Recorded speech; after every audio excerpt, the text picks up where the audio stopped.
Hello students, आज आम ये भिडियो कोणार्क जो इम्पोर्टेंट प्रश्नोत्तर गुड़िक एवं बेलो अश्वत्थ वटवृक्ष आसवा भली किसी प्रश्न गुड़िक एठार आलोचना करवा। आशा करुच्ची तुम मानकर परीक्षा आउ मात्र 3 ରୁ 4 दिन अच्छी आउ ए प्रश्न भितर ही तुम आसब यह मोर माने दृढ़ोक्ति कहले चले। चलो वर्तमान देखि नबा।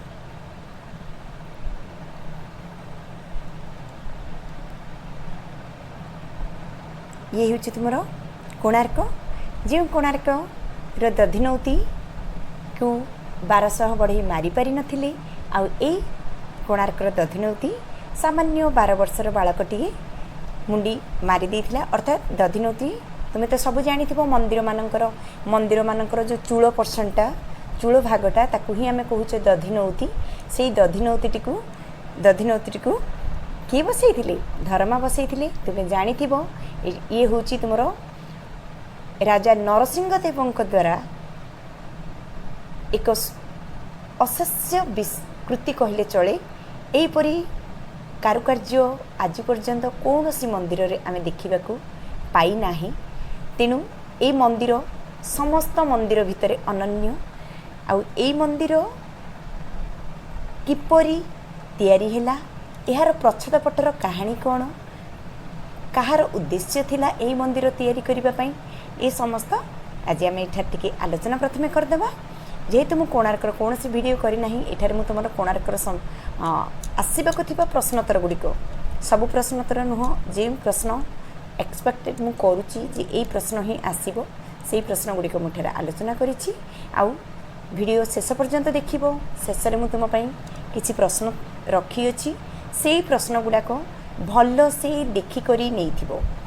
अच्छा, यह व्यतीत मुझे तुमको कहूँ जो माने गल्प पढ़ुच से माने एकांकिका भाग को न देखिले चलो। कहीं गल्परू आसवा आउ एकांकिकारु आसब।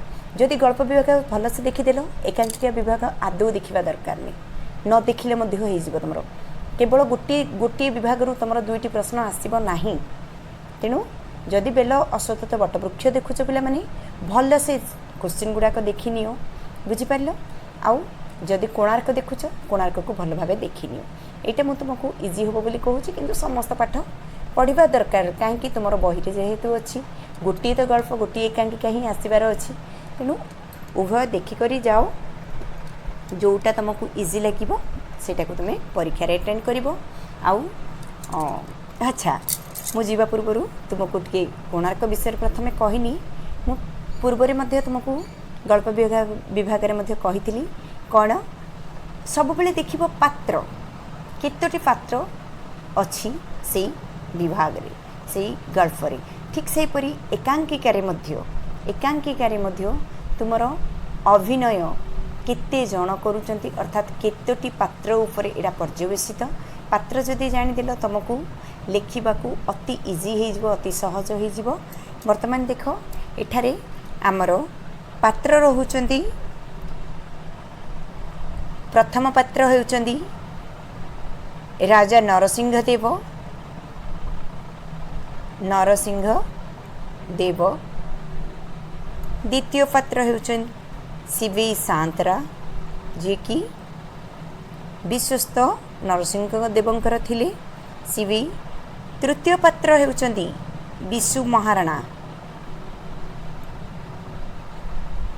चतुर्थ पात्र प्रथम शिल्पी और द्वितीय शिल्पी, जेहेतु सेमानकर विशेष रोल नथिले मध्य जो उक्तिटी एठारे गोटे दर्शा जाइछि 1200 बढ़ई रे दाय ना पुओरे दाय, एडा समग्र शिल्पी कूल जो माने विशु महाराणा व्यतीत, विशु महाराणा जेहेतु सबू शिल्पींकर मुख्य थिले, ता बादे जी प्रश्न पचारिछि से व्यक्ति जनक भी दरकार।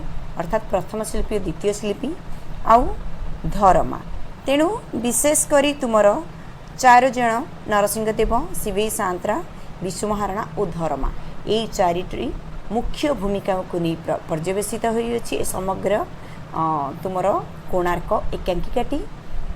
वर्तमान जीवा आमे कोणार्कर लेखक किए बा ए नाट्यकार किए बा एकांकिकाकार किए यार एकांकिकाकार होउछन्ती भंजकिशोर पट्टनायक जी कि अनेक एपरि सी जने नाट्यकार मध्य सी अनेक नाटक मध्य रचना करिसंती माणिक जोड़ी एपरि तुमर एकांकिकार मध्य अनेक सी एकांकिका मध्य रचना करछन्ती केवल कोणार्क ही नुह तांकर गोटे कृति तांकर अनेक कृति रही अछि से कृति गुड़ाक टिके लिखिबा पई चेष्टा करिवो जेपरि अग्निपतंग माइल खुंट बाजीराउत मन रहिबो तमरो बाजीराउत कोणार्क पिला माने जेतळ लेखक परिचयटी दउछ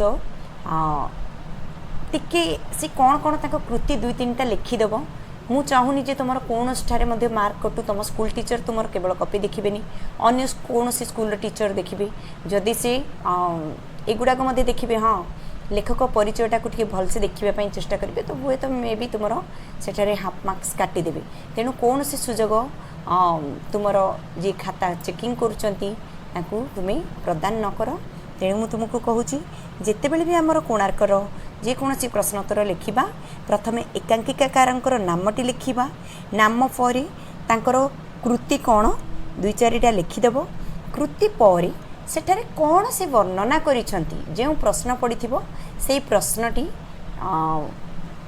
कहा ऊपर पर्यवेसित कौन सेठारे वर्णना करा जायछि सेटा को टिके लिखि दबो हेले पिले माने वर्तमान आमे जीवा प्रश्नोत्तर को तमे तो धर्म विषय जानी विष्णु महाराण विषय जानी जेहेतु से कोणार्क मंदिर आमर ओडिशार मौड़मणि कहले चले कई जानी नाहांती जे कला घोड़ा कहा कहा जाए हाँ ब्लैक पगोड़ा क्या कह जाए तमें मैंने समस्ते जानिच जे सीटा हूँ आमर कोणार्क आई कोणार्क तैयारी करने केते शह बढ़ई लगी 1200 बढ़ई लगी कोणार्क मंदिर तैयारी करने किए आदेश देते ना राजा नरसिंहदेव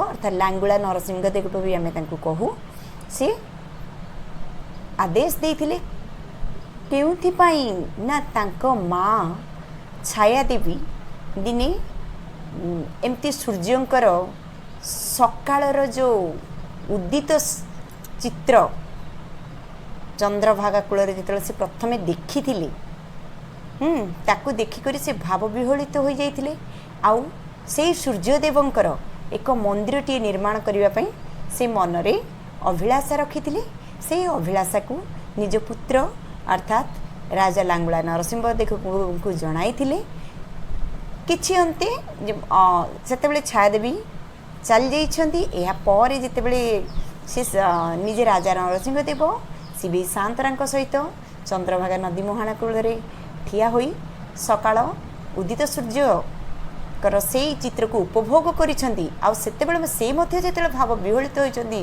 भाव विहलित होई पड़िछंती सेतेबेले शिवी शांतरा को से कहिछंती मांकर से इच्छा से स्वप्न से आकांक्षा को आउ समस्त दायित्व अर्पण करिछंती शिवी शांतरा हस्तरे बुझीपार तेणु चंद्रभागा तीर में सूर्योदय को उपभोग करने पर सी तांकर अंगरक्षी और शिवी शांतरा गहन ए दृश्य जो देखी से मोहित हो जाइछंती आउ कौन कहते ना चंद्रभागार ए सूर्योदय अपसरा हो रही से शिवी शांतरा को एक सुंदर हाँ अनन्य मंदिर एपरी मंदिर केही आगरू देखी नथिबे कि केही आग को देखी पारिबे नहीं एपरी कारुकार्य थिबा एक सुंदर मंदिरटी सूर्यों निमंते निर्माण करने से शिवी शांतरा को समस्त कार्य अर्पण करुछंती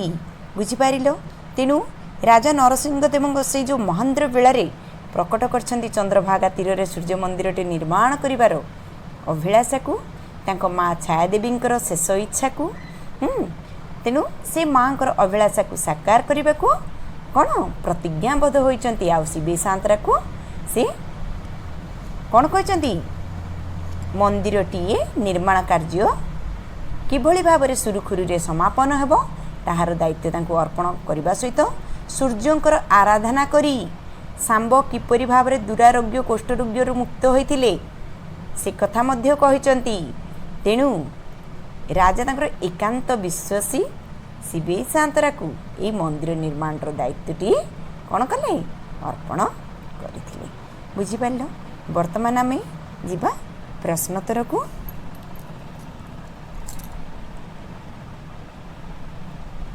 देख एठी मो तुमरो माने वेरी वेरी वेरी इंपोर्टेंट कहले चले।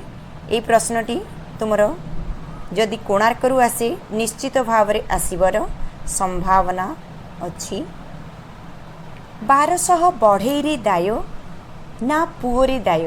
तमे शुणिथिबो ए उक्तिटी तुमरो द्वितीय शिल्पी जी पचारि थिले विशु महाराणा को।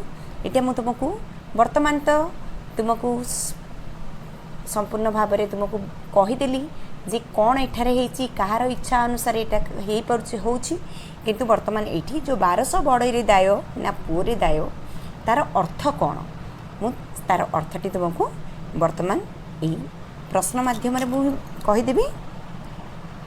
अच्छा ये प्रश्नटी किपरि भाव में तुमे परीक्षा रे उपस्थापन करिवो सेटा को प्रथमे मु कहि दउची तापरे मु तुमको डिटेल्स कहबी। ओडिया एकांकिकार जड़े सार्थक एकांकिका रचयिता रूप में नाट्यकार भंजकीर किशोर पट्टनायक परिगणित हुअन्ति। से एकाधार जड़े नाट्यकार एकांकिकाकार माणिक जोड़ी अग्नि परीक्षा परी नाटक सह बाणहरण अग्निपतंग बाजी राउत और कोणार्क परी एकांकिका गुड़िक रचना कर साहित्य एकाडेमी और ओडिया संगीत नाटक एकाडेमी पुरस्कार मध्य लाभ करिसेंती। एटा होची तुमर लेखक परिचय बा एकांकिकाकार परिचय। एते भी जदिओ न जदि लिखिबनी ताहले एठी एकांकिका गुड़ाक लिखिदेव।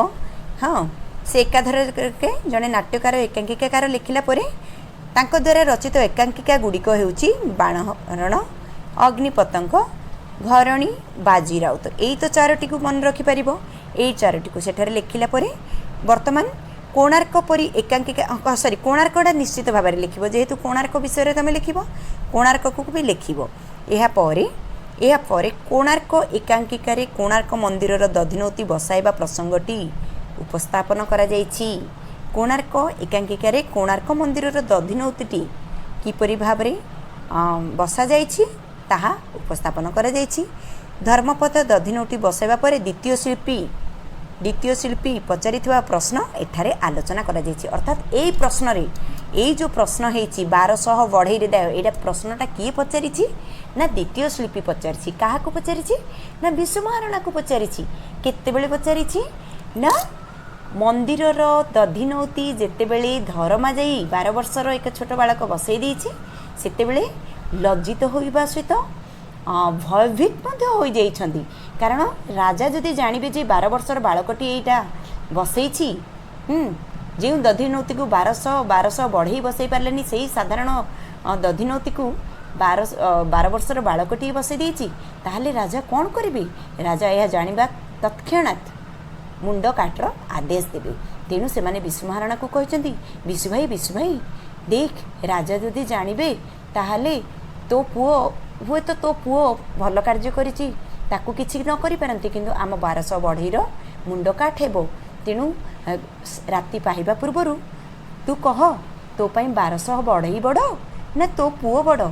जदि तो पुओ बड़ ताहले तू कहीदे आमे राजांकर आदेश मान काली आमर मुंड काट हेउ ताहा आमे ग्रहण करिनेबु।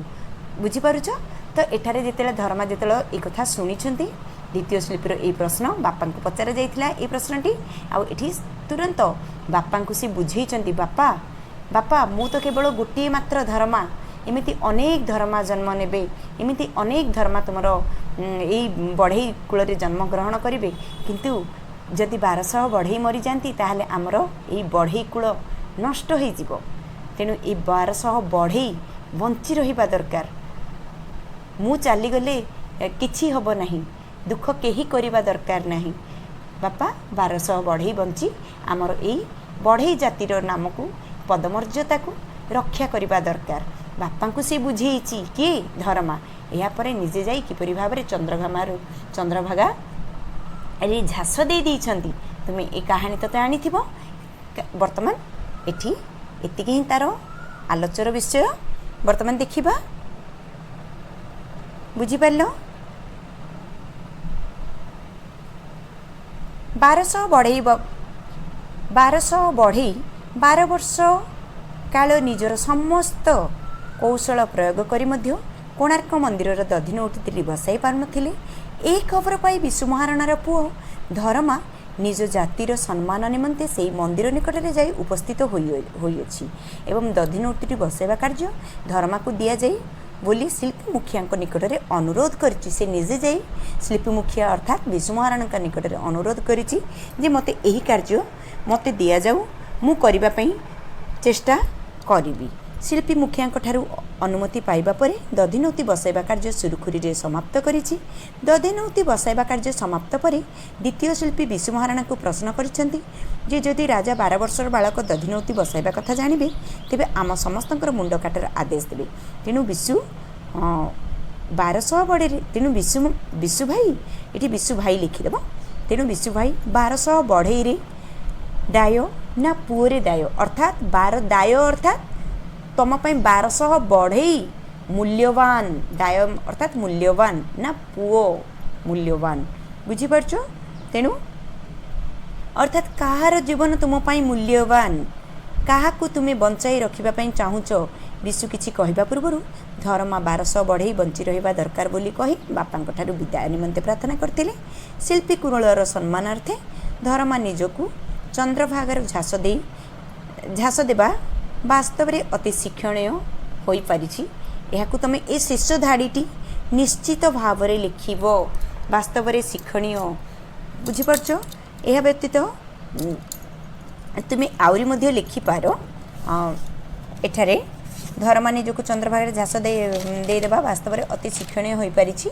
यापर मध्य तुम्हें धर्मार शिल्पी कूल पाई आत्मोत्सर्ग को है आत्मोत्सर्ग को चमत्कार भावरे एठारे प्रख्यापित करा जाइछि। चमत्कार भावरे एठारे वर्णना करा जाइछि। यह मध्य तुम लिखि पार बुझीपार पिला माने। यह व्यतीत आमे जिबा नेक्स्ट प्रश्न। विशु महाराणार चरित्र संक्षेप वर्णना कर। विशु महाराणा विषय पिला माने जेपरि भावरे तुमे प्रथमे तुमको एकांकिकाकार परिचयटी देवाई कहली ठीक से हीपरी परिचयटी देव देला परे देख नाट्यकार भंजकिशोर पट्टनायक कोणार्क एकांकिका रे ए प्रसंग रे अवतारणा करा जायछि। विशु महाराणा आम किंबदंती पुरुष कहीं कारण 1200 बढ़ईंकर मुखिया हवा साधारण कथा नुह। तांकरी द्वारा परिचालित होते 1200 बढ़ई आ 1200 बढ़ईंकर कारुकार्य किपरि भाव में तुम्हें जो मैंने कोणार्क देखिच निश्चित भाव में जापर अति सूक्ष्म कारुकार्य होइछि। आउ ए कारुकार्य साधारण बढ़ईटे करिपरिबो नाही बुझीपारछ। आउ ये समस्त कार्य जो 1200 बढ़ई करछन्ती 1200 बढ़ईंकर मुखिया को नेतृत्व रे करिछन्ती। तो निश्चित भाव में लीडर नेतृत्व जदि ठीक ताहाले ठीक कार्य हे आमे देखा पाई परिबा सही स्थान रे बुझीपारछ कि नुह। तेणु निश्चित भाव में किंबदंती पुरुष बोली कहुआ उचित। इतिहास रे तांको ना नथिले भी से कोणार्क रे कला कारीगर प्रमुख शिल्पी ओडिया शिल्पी कूलर से आदर्श 1200 शिल्पी 12 वर्षर राति दिन को एक करी से तैयारी करिसेंती अनिंद्य अपरूप कोणार्क सूर्य मंदिर। सूर्य मंदिरटी 12 वर्ष करिबा पई लागिथिला। तेणु विरक्त हो गले राजा वर्तमान दधिनौती ही बसी पारु नथिला। किंतु दधिनौती विषय में तुमको कही सारी ये आम विशु महाराणा विषय केवल आलोचना करुचे। आम प्रथम विशु महाराणाटी को भलसे देखी नवा। विशु महाराणा चरित्र किपरि थिला से कौन करुथिले तांकर कार्यशैली कौन थिला आउ केते वर्ष लागिथिला किपरि भाव से निखुण कार्य करबा पई तांकर दिन राति एक कर देथिले। ये समस्त अति भल भाव में तुम लिखापी चेष्टा कर 5 मार्कर प्रश्न मान उत्तरटी मान तुम निश्चित भाव में से भाव में लिख बुझीपार। 12 वर्ष तलू घर छाड़ी आसी से निज पुओ धर्मा को चिन्ह पारि नथिले कहीं जितेबले विशु महाराणा ये कार्य पाई राजा आदेश पाई 1200 बढ़ई को एकत्रित करी से जितेबले चंद्रभागा कूल को चली जाइछन्ती सेतेबले आउरी धर्मा जन्म होई नथिले। तेणु से निज पुओ को चिन्ह पारि नथिले। कोणार्क मुंडी मारी पारु नथिबारु से व्यस्ततार दिन काटुवा बेले तांको पुओ धर्मवत तांको साहाଯ୍यर हाथ बढ़ाई पुओर परिचय पाई से ताको आलिंगन करथिले। धर्मपद मंदिर मुंडी मारी सारिबा परे ते आत्महरा होई पड़िथिले। अर्थात हेले तांकर पुओ को अवशिष्ट शिल्पी दीर्घजीवी हेबाकू देई नथिले। अवशिष्ट शिल्पी से शिल्पी गण को दोष देउछंती, जेहेतु शिल्पी गण जदि एई प्रकार उक्तिटी तांको स्थान उपस्थापना कर नथंदा, अर्थात 1200 बढ़ेरे दाय ना पुओरे दाय, ताहले हुए तो तांको पुओ बंची रही था। तेणु से कहते जे शिल्पी कूल तांको पुओ को बंची रहिबाकू दीर्घायुर आशीर्वाद दे नथिले। बुझिपारछ? आत्मप्रतिष्ठा आत्मश्लाघ हानिर आशंका करी आत्मश्लाघा अर्थात निजर मानहानिर आशंका करी से माने चाहिथिले विष्णु पुओ धर्मपदर आत्मस्वर्ग। विष्णुर पुओ आत्मबलि दे दौ, आत्मस्वर्ग दे दौ। विष्णु पुत्र हृदय रे विष्णु पितृ हृदय यार प्रतिवाद कले भी धर्मपद तांको पितृत्व को अधिक औज्ज्वल्यमय करी निजे समुद्र रे झास देइथिले। जणे विशिष्ट शिल्पी हेले भी जीवन थिला तांकर दुखर अमाफ सागर। कहार ना विष्णु महाराणांकर ना से पुत्र मुख देखिथिले। आ जेतेबेले पुत्र मुख देखिचंदी से अल्प समय पाई देखिथिले। अल्प समय मध्य तांकर परिचय किछि समय परे तांको पुत्र तांको ठारू जिपरि सारा जीवन पाई दूरे जाइथिला, सेही दुख मध्य तांकर सबुबेल पाई दुख भरा कहानी रूपरे तांको जीवन रे रही गला। वास्तव रे विष्णु महाराणांकर आत्मोत्सर्ग अर्थात एठी आत्मोत्सर्ग कौन करछन्ती विष्णु महाराणा ना निजो 1200 बढ़ई पाई ही वर्तमान तांकर इच्छा शक्ति जागृत कले। आउ पुओ तांको ठारू माने निवेदन करिछि जे मते जीवा पाई दियंतु, अनुमति मागिछि मते जीवा पाई दियंतु, 1200 बढ़ई ही रहिबा दरकार। वास्तव रे एठारे विष्णु महाराणांकर पितृत्व अति सुंदर भाव रे चित्रण होई परिछि। अति कौन पिलाटी को जिते बेले मध्य बापा माँ जिते करुँच किसी कार्य देखिब, बापा माँ जदि कौन सी कार्य आगभर हाँपाई पिला मानू किछि प्रेरणा दौरान ताहले से प्रेरणा सूत्र ही पिला माने आग को बढ़ी बढ़ी जाती। ठीक से परी एठारे विष्णु महाराणा मध्य एई जो द्वितीय शिल्पीर प्रश्न रे नीरव रहिबाकू बाध्य होइछंती एवं धर्मा बापांक ठारू अनुमति मागी झास देबाकू श्रेय मणिछि आउ झास दे देछि। बुझिपारे पिला माने? तो एहीपरि भाव लिखिब। वास्तव रे विष्णु महाराणांकर पितृत्व एठारे अति सुंदर भाव रे प्रतिपादित होई पारिछि। एई लाइन टाकू तमे लिखिब। प्रथमे एकांकिकाकार विषय लिखिब, द्वितीय रे वर्णना कौन एठारे वर्णना कराइछि प्रश्न रे कौन कहा जाइछि ताकू लिखिब, तृतीय रे संपूर्ण रूप रे वर्णना करिब, चतुर्थ रे तुमर शेष रे तमे कौन एठारू जानि पारुछ, एठू कौन तमे किछि शिखि पारुछ ना नाही, किछि एठारे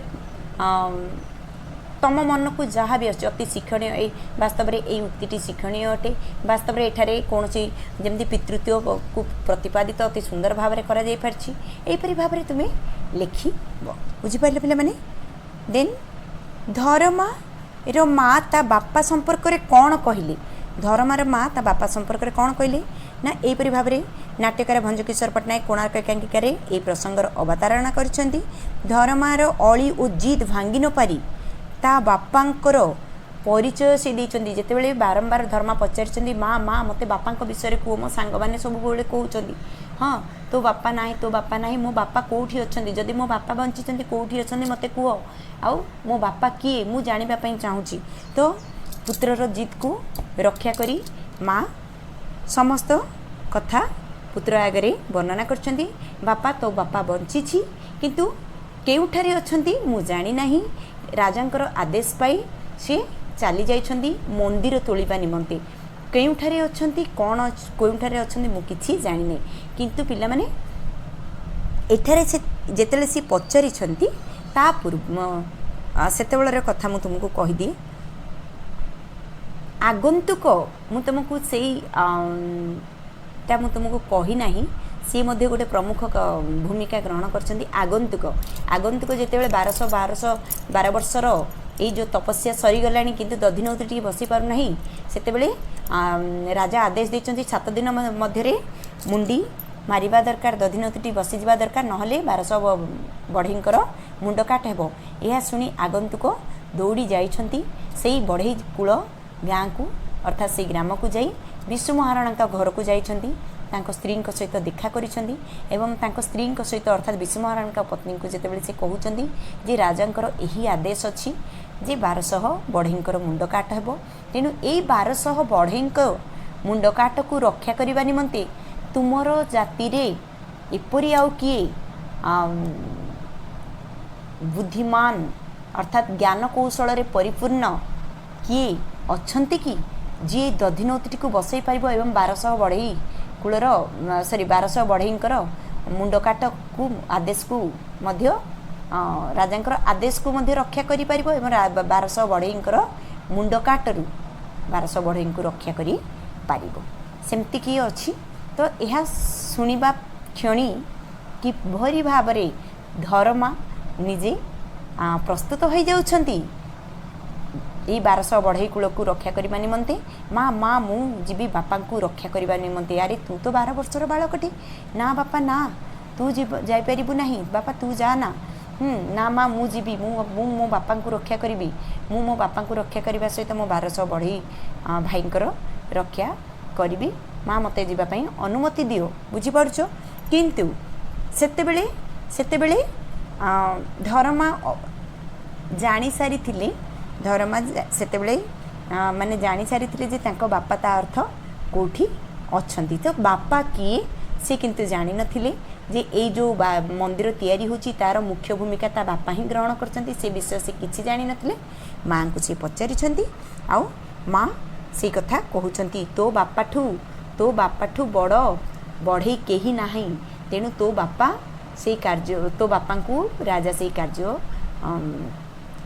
कौन करछंती प्रदान करछंती आउ से तांकर अनेक साथी बंधु साथी को नहीं जाइछंती एई कार्य समापन करबा निमंते। एठी के कहउछंती धर्मार माँ ता बापा विषय रे कहउछंती बापा जणे बहुत भल कारीगर अर्थात तो बापा परी भल कारीगर आउ केही नाहांती तेणु राजा तांको आदेश देइछंती मंदिरटी तोलिबा निमंते बुझीपारुछ। तो यह निश्चित भाव में गर्वर विषय। दीर्घ 12 वर्ष हेबो तो बापांकर कौनसी खोज खबर नहीं से केउठी अछंती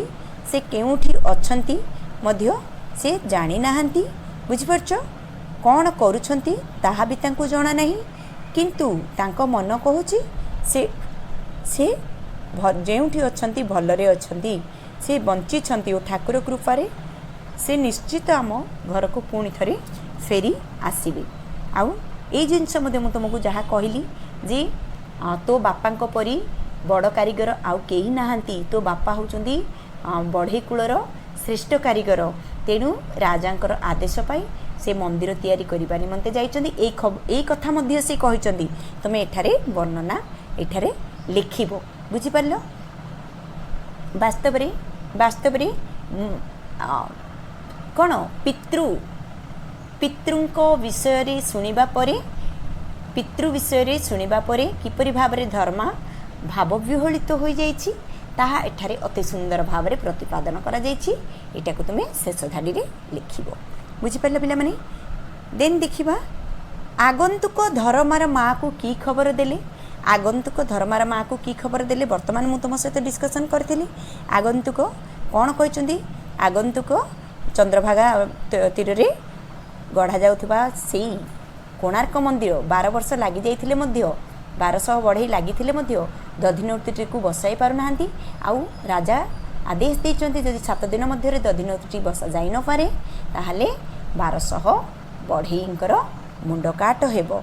एही आदेश पाइबा तत्क्षणा मु दौड़ी आसीची तुम निकट को अर्थात विशु महाराणा घर को जाइचंती। कौन पाई जाइचंती जे आउ आउ एपरि किए कारीगरी कौशल रे प्रखर ज्ञानधारी आउ कई बढ़ई अच्छी कि जदि किए जदि अच्छी ताहले ताकू मो सहित पठाओ आउ राति पाहिबा ପୂର୍ବରୁ ମୁଁ ତାକୁ ନେଇ ଚାଲିଯିବି ଆଉ ଦଧିନଉତିଟି ବସିବା ମାତ୍ରେ ଏଇ 1200 ବଢ଼େଇଙ୍କର ଜୀବନ ରକ୍ଷା ପାଇଯିବ। ବୁଝିପାରୁଛ? ବିଶୁ ମହାରାଣାଙ୍କର ବି ମୁଣ୍ଡ କାଟ ହେବ। 1200 ବଢ଼େଇରେ ମଧ୍ୟ ବିଶୁ ମହାରାଣା ମଧ୍ୟ ଅଛନ୍ତି। ତେଣୁ ସେ ଦୁଃଖରେ ଆଗନ୍ତୁକ ଏଇ କଥା ବିଶୁ ମହାରାଣାଙ୍କ ପତ୍ନୀଙ୍କୁ କହିଛନ୍ତି। ହଁ କି ନୁହଁ? ଖୋଜି ଖୋଜି ଦେଖ ଏଠି ନାଟ୍ୟକାର ଭଞ୍ଜକିଶୋର ପଟ୍ଟନାୟକ କୋଣାର୍କ ଏକାଙ୍କିକାର ଏହି ପ୍ରସଙ୍ଗରେ ଅବତାରଣା କରିଛନ୍ତି। ପିଲାମାନେ ଏତିକି ଲେଖିଲେ ତୁମର ଏକାଙ୍କିକାର ଲେଖକଙ୍କ ପରିଚୟ ସମାପ୍ତ ହେଉନାହିଁ। ମୁଁ ପ୍ରଥମେ ଯେପରି ଭାବରେ ତୁମକୁ ପ୍ରଶ୍ନରେ କହିଛି ଠିକ୍ ସେଇଟାକୁ ସବୁ ପ୍ରଶ୍ନରେ ତୁମେ ଉପସ୍ଥାପନ କରିବ ହେଲା। ଏହାପରେ ତାଙ୍କ ଘର ଖୋଜି ଖୋଜି ବିଶୁ ମହାରାଣାଙ୍କ ଘର ଖୋଜି ଖୋଜି ଶେଷରେ ଠିକ୍ ଜାଗାରେ ପହଞ୍ଚିଲେ ବୃଦ୍ଧ ଆଗନ୍ତୁକ ଜଣକ। ସେ ଧରମା ମାଆକୁ କହିଲେ, ରାଜା ନରସିଂହଙ୍କ ଦ୍ୱାରା ଚନ୍ଦ୍ରଭାଗା ତୀରରେ ଯେଉଁ ମନ୍ଦିର ତୋଳାଯାଉଛି ତାର ନେତୃତ୍ୱ ନେଇଛି ଶିଳ୍ପୀ ବିଶୁ ମହାରାଣା। 12 ବର୍ଷ ଧରି ଦିନ ରାତି ଲାଗି 1200 ବଢ଼େଇ ଏ କାମ କାରିଗରରେ ବ୍ୟସ୍ତ, କିନ୍ତୁ ଦଧିନଉତି ବସିପାରୁନି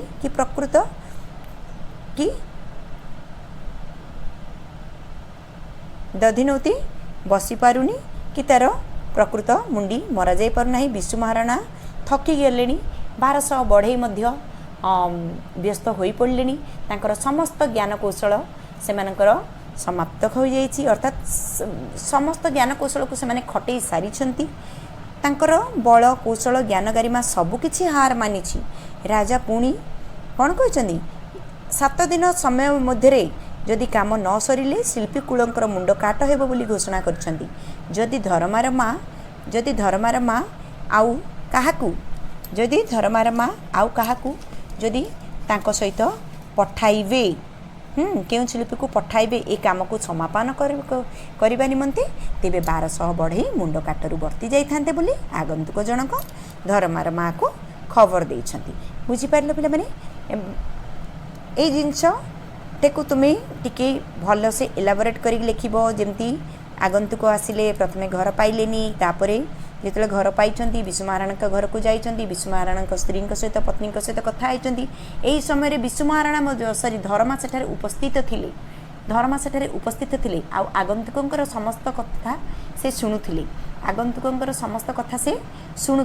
ଏହା ଶୁଣିବା ପରେ ସେ ନିଜର ବାପାଙ୍କ ସହିତ 1200 ବଢ଼େଇଙ୍କର ମୁଣ୍ଡ କାଟରୁ ରକ୍ଷା ନିମନ୍ତେ ନିଜେ ଅଣ୍ଟା ଭିଡ଼ିଛନ୍ତି ଆଗନ୍ତୁକଙ୍କ ସହିତ ଯିବା ପାଇଁ ଏବଂ ଆଗନ୍ତୁକଙ୍କ ସହ ସେ ଚାଲି ଯାଇଛନ୍ତି ନିଜର ବାପା ଏବଂ 1200 ବଢ଼େଇ କୂଳର ସମ୍ମାନକୁ ରକ୍ଷା କରିବା ନିମନ୍ତେ। ଏଇ ଜିନିଷଟିକୁ ଲେଖିବ, 1200 ବଢ଼େଇ କୂଳର ସମ୍ମାନ ରକ୍ଷା କରିବା ନିମନ୍ତେ ଏବଂ କାର୍ଯ୍ୟଟିକୁ ସମ୍ପୂର୍ଣ୍ଣ ରୂପରେ ସମାପ୍ତ କରିବାରେ ସେ ତାଙ୍କର ନିଖୁଣ ଭୂମିକାକୁ ଅତି ସୁନ୍ଦର ଭାବରେ ପ୍ରତିପାଦନ କରିଛନ୍ତି। କିଏ? ଧରମା। ହେଲା, ଏତିକି ତ ତୁମର ମେନ୍ ପ୍ରଶ୍ନ ହେଉଛି ତୁମର ଏତିକି। ସେହିପରି ଭାବରେ ଧରମାର ଚରିତ୍ର ଚିତ୍ରଣ ଗୋଟେ ତୁମର ଆସିପାରେ, ସେମିତି ହିଁ ଲେଖିବ। ସେ ଛୋଟ 12 ବର୍ଷର ବାଳକଟିଏ ଥିଲେ ମଧ୍ୟ ଶିଳ୍ପୀ ବିଦ୍ୟାରେ ତା'ର ଥିଲା ଅସାଧାରଣ ଜ୍ଞାନ। ବାପାଙ୍କୁ ସାହାଯ୍ୟ କରି ଶିଳ୍ପୀ କୂଳଙ୍କୁ ଗୌରବ ରକ୍ଷା ଓ ଜୀବନ ରକ୍ଷାରେ ସେ କିପରି ଭାବରେ ଘର ଛାଡ଼ି ବେଶ୍ ସାହସ ଦେଖାଇ ପାରିଛନ୍ତି।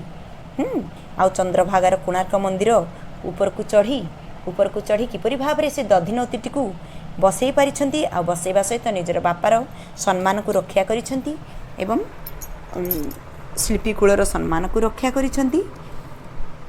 ଏଇଟା ତୁମେ ଲେଖିବ ଯଦି ତୁମର ଧରମାର ଚରିତ୍ର ଚିତ୍ରଣ ପରେ। କିନ୍ତୁ ଧରମାର ଚରିତ୍ର ଚିତ୍ରଣ ଠାରୁ ବିଶୁ ମହାରାଣାଙ୍କର ଚରିତ୍ର ଚିତ୍ରଣ ତୁମର ମାନେ ବହୁତ ଇମ୍ପୋର୍ଟାଣ୍ଟ କହିଲେ ଚଳେ। ହେଲା, ଧରମା ଆଗନ୍ତୁକ କଥାରେ କୋଣାର୍କ ଯିବାକୁ ବାହାରି ଯିବାର ମୁଖ୍ୟ କାରଣ କ'ଣ ଥିଲା? ଦେଖ, ଯାହା ଧର୍ମା କହୁ କିପରି ଭାବରେ ସେ ତାଙ୍କର ମନରେ ଯେଉଁ ଉଠିଥିବା କୁହୁଳି ଥିବା ତାଙ୍କର ମନରେ ସେଇ ଯେଉଁ ନିଆଁ, କାହାର? ଧର୍ମାଙ୍କ ମନରେ ବାପାଙ୍କୁ ରକ୍ଷା କରିବା ନିମନ୍ତେ, 1200 ବଢ଼େଇଙ୍କୁ ରକ୍ଷା କରିବା ନିମନ୍ତେ ଯେଉଁ ମନରେ କୁହୁଳି ଥିଲା, ଯେଉଁ ତାଙ୍କର ଇଚ୍ଛା ସେତେବେଳେ ସେ ଜାଗ୍ରତ କରିଛନ୍ତି। ସେଇଥିପାଇଁ ସେ ମାଆଙ୍କର କଥାକୁ ମଧ୍ୟ ରକ୍ଷା କରିପାରିନାହାନ୍ତି। ମାଆ ତାଙ୍କୁ ନ ଯିବା ପାଇଁ ବାରଣ କରିବା ସତ୍ତ୍ୱେ ମଧ୍ୟ ମାଆଙ୍କଠାରୁ ଅନୁମତି ଗ୍ରହଣ କରିଛନ୍ତି। ମାଆ ମୋତେ ଯିବାକୁ ଦିଅ, ତୁମେ ଆଦୌ ମୋତେ ମନା କରନା। ମୁଁ ଗଲେ ମୋ ବାପାଙ୍କୁ ମୁଁ ବଞ୍ଚେଇ ପାରିବି, ମୁଁ ଗଲେ ମୋ 1200 ବଢ଼େଇଙ୍କୁ ବଞ୍ଚେଇ ପାରିବି। ଯେଉଁ ଏଇ କଥା এইটা ହିଁ ଏଇ ସମସ୍ତ ମାନେ ପୁରା ତୁମର ଏଇ ଯେଉଁ କୋଣାର୍କ ଚାପ୍ଟରରେ ଆଲୋଚ୍ୟର ବିଷୟ ବୁଝିପାରିଲ। ସେମିତି ଧରମା ଆଗନ୍ତୁକ କଥାରେ କୋଣାର୍କ ଯିବାକୁ ବାହାରି ଯିବାର ମୁଖ୍ୟ କାରଣ କ'ଣ ନା ଧରମା ଯିବାର କାରଣ ହେଉଛି ବିଶୁ ମହାରଣାଙ୍କ ନେତୃତ୍ୱରେ ଯେଉଁ 1200 ବଢ଼େଇ 12 ବର୍ଷ ଧରି ଯେଉଁ କୋଣାର୍କ ମନ୍ଦିରଟି ତିଆରି କଲେ ଏବେ ତା'ର ମୁଣ୍ଡି ନ ମାରିପାରିବା ସମସ୍ତଙ୍କର ଚିନ୍ତାର କାରଣ ହୋଇଛି ରାଜାଙ୍କର ଆଦେଶ 7 ଦିନ ଭିତରେ ସେଇ ଜିନିଷଟିକୁ ହିଁ ଲେଖିବ ପିଲାମାନେ। କିଛି ନାହିଁ ଯେଉଁ ବୁଝିଗଲ କେତେ ଜଣ ପାତ୍ର ଅଛନ୍ତି ଜାଣିଗଲ ତାପରେ ଲେଖିଦେବ। ଏଇଠି ମୁଖ୍ୟ ପାତ୍ର ତୁମର ନରସିଂହ ଦେବଙ୍କ ଦ୍ୱାରା କରାଯାଗଲା ଆଗନ୍ତୁକ ଶିବେଇ ସାନ୍ତରା ଆଉ ରହିଲା ତୁମର ବିଶୁ ମହାରଣା ଆଉ ଧରମା। ଏତିକି ହିଁ ତୁମର ପାତ୍ର। ଏଇ ପାତ୍ରକୁ ଆଗନ୍ତୁକ ବିଷୟରେ ଜାଣିଗଲ। ଆଗନ୍ତୁକ ଆସିଲେ କ'ଣ କ'ଣ କହିଲେ ନରସିଂହ ଦେବ କ'ଣ କହିଥିଲେ ଶିବେଇ ସାନ୍ତରାଙ୍କୁ, ଶିବେଇ ସାନ୍ତରାଙ୍କର କାର୍ଯ୍ୟ କ'ଣ ଥିଲା, ଆଉ ବିଶୁ ମହାରଣାଙ୍କ କାର୍ଯ୍ୟ କ'ଣ ଥିଲା, ଧରମାର କାର୍ଯ୍ୟ କ'ଣ ଥିଲା, ବାସ୍ ସେତିକି ହେଲା। ବର୍ତ୍ତମାନ ଏଠି ତୁମ ପାଇଁ ଯେଉଁ ପ୍ରଶ୍ନ ଗୁଡ଼ିକ ତୁମ ପାଇଁ ନେଇ ଆସିଛି ଏଇ ପ୍ରଶ୍ନ ଗୁଡ଼ିକୁ ପିଲାମାନେ ଦେଖିକରି ଯିବ। ନିଶ୍ଚିତ ଭାବରେ ଏଇ ପ୍ରଶ୍ନ ଭିତରୁ ତୁମର ପ୍ରଶ୍ନ ଆସିବ। ଧରମାର ଚରିତ୍ର ଚିତ୍ରଣ କର। ଧରମାର ଚରିତ୍ର ଚିତ୍ରଣ କର। ବର୍ତ୍ତମାନ ତ ମୁଁ ତୁମକୁ କହୁଥିଲି ଧରମା କିପରି ଭାବରେ 12 ବର୍ଷର ବାଳକଟିଏ, ସିଏ ଶିଳ୍ପୀ ବିଦ୍ୟାରେ ତା'ର ଥିଲା ଅସାଧାରଣ ଜ୍ଞାନ। ବାପାଙ୍କୁ ସାହାଯ୍ୟ କରି ଶିଳ୍ପୀ କୂଳର ରକ୍ଷା କରିବା ଓ ନିମନ୍ତେ ସେ ସାହସକତା ଦେଖାଇ ପାରିଛନ୍ତି ଏବଂ ଆଗନ୍ତୁକଙ୍କ ସହିତ କିପରି ଭାବରେ ଚନ୍ଦ୍ରଭାଗା ତୀରକୁ ଚାଲି ଯାଇଛନ୍ତି ଦଧିନଉତି କୋଣାର୍କ ମନ୍ଦିରର ଦଧିନଉତିକୁ ବସାଇବା ନିମନ୍ତେ। ଏହା ବ୍ୟତୀତ ସେ ନିଜର ଜ୍ଞାନ କୌଶଳକୁ ମଧ୍ୟ ଅତି ସୁନ୍ଦର ଭାବରେ ଦଧିନଉତିଟିକୁ ବସାଇ ସେ ପ୍ରମାଣିତ କରିଛନ୍ତି ସେ ବାସ୍ତବରେ ବଢ଼େଇ କୂଳର ମଉଡ଼ମଣି ହେଲା। ସେଠାରେ ଯେତେବେଳେ ଚନ୍ଦ୍ରଭାଗା କୂଳରେ ପହଞ୍ଚିଛନ୍ତି ସେଠାରେ ସେ ପିତାଙ୍କୁ ଚିହ୍ନି ପାରିନାହାନ୍ତି, ପିତା ମଧ୍ୟ ପୁତ୍ରକୁ ଚିହ୍ନି ପାରିନାହାନ୍ତି, କିନ୍ତୁ ପିତା ଯେହେତୁ ବଢ଼େଇ କୂଳର ମୁଖ୍ୟ ଅଟନ୍ତି ତେଣୁ ତାଙ୍କଠାରୁ ଅନୁମତି ମାଗି କୋଣାର୍କର ମୁଣ୍ଡି ମାରିବା ନିମନ୍ତେ ସେ କୋଣାର୍କ ଉପରକୁ ମନ୍ଦିର ଉପରକୁ ଚଢ଼ି ଯାଇଛନ୍ତି ଏବଂ ମୁଣ୍ଡି ମାରିବାରେ ସକ୍ଷମ ହୋଇଛନ୍ତି। ଯେତେବେଳେ 1200 ବଢ଼େଇ ଆତ୍ମଶ୍ଳାଘାରେ ଆଘାତ ଆସିବ ବୋଲି ସେ ଅନୁଭବ କଲା। କେଉଁମାନେ ଯେତେବେଳେ 1200 ବଢ଼େଇଙ୍କର ଆତ୍ମଶ୍ଳାଘାରେ ଆଘାତ ଆସିବ ବୋଲି ସେ ଅନୁଭବ କଲା ସେତେବେଳେ ପିତୃ ଗୌରବ ଜାତି ଗୌରବକୁ ସୁରକ୍ଷିତ ରଖିବା ନିମନ୍ତେ ସେ କିପରି ଭାବରେ ସମୁଦ୍ରରେ ଝାସ ଦେଇଛି ଚନ୍ଦ୍ରଭାଗାରେ ଝାସ ଦେଇଛି ଏଠାରେ ଅତି ସୁନ୍ଦର ଭାବରେ ନାଟ୍ୟକାରଙ୍କର ଦ୍ୱାରା ଉପସ୍ଥାପନା କରାଯାଇପାରିଛି।